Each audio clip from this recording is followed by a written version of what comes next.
Super star Rajinikanth కొత్త చిత్రం వేట్టయ్య అక్టోబర్లో జనం ముందుకు రాబోతున్న సంగతి తెలిసిందే.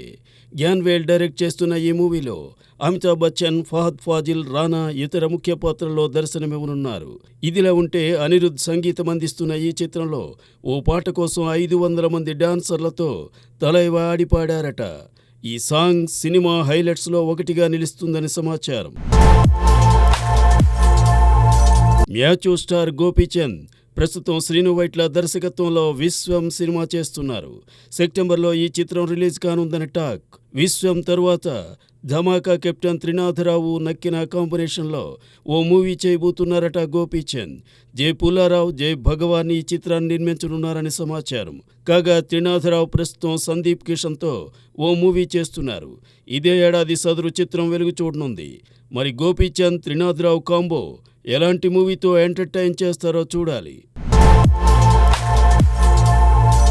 దాదాపు 10 ఏళ్ల క్రితం కోలీవుడ్ స్టార్ విజయ్కి జోడీగా పులి చిత్రంలో ఆడిపాడిందే శృతి హాసన్. కట్ చేస్తే మళ్ళీ ఇన్నేళ్లకి విజయ్ చిత్రంలో పాటకి సై అంది మిస్ హాసన్. అయితే ఈసారి తెరపై కనిపించడం లేదు, జస్ట్ ఆమె వాయిస్ వినిపిస్తుందంతే. ది గోట్ పేరుతో విజయ్ తదుపరి చిత్రం రాబోతున్న సంగతి తెలిసిందే. యువన్ శంకర్ రాజా బాణీలు కడుతున్న ఈ సినిమాలో ఓ స్పెషల్ సాంగ్ని శృతి ఆలపించిందట. త్వరలో శృతి పాటపై క్లారిటీ రానుంది. కాగా సెప్టెంబర్ 5న ది గోట్ తెరపైకి రానుంది. బాలీవుడ్ టాప్ స్టార్ అజిత్ తాజా చిత్రం విడాముయర్చి ఈ ఏడాది చివరిలో తెరపైకి రాబోతున్న సంగతి తెలిసిందే. త్రిష కథానాయికగా నటించిన ఈ సినిమాని మగిల్ తిరుమనేని డైరెక్ట్ చేశారు. ఇటీవల చిత్రీకరణ కూడా పూర్తయింది. కాగా ఈ చిత్రానికి సంబంధించిన ఓటీటీ రైట్స్ని నెట్ఫ్లిక్స్ భారీ మొత్తానికి కొనుగోలు చేసిందని సమాచారం. ఇక శాటిలైట్ రైట్స్ని సన్ టీవీ సొంతం చేసుకుందని టాక్.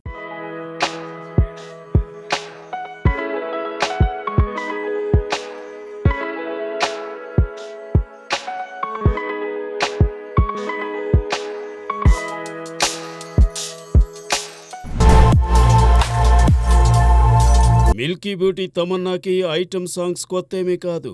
ఇక సదరు పాటల్లో అమ్మడి అందాల ఆరబోత సంగతి సరే. ఇదిలా ఉంటే తన ప్రత్యేక గీతాల జాబితాలో తాజాగా మరో పాటని చేర్చేసింది తమ్ము. హిందీ చిత్రం స్త్రీ 2లో ఆజ్ కీ రాత్ అంటూ సాగే ఓ స్పెషల్ డాన్స్ నెంబర్ చేసింది మిల్కీ బ్యూటీ. తాజాగా ఈ పాటకి సంబంధించిన ఫుల్ వీడియోని విడుదల చేసింది యూనిట్.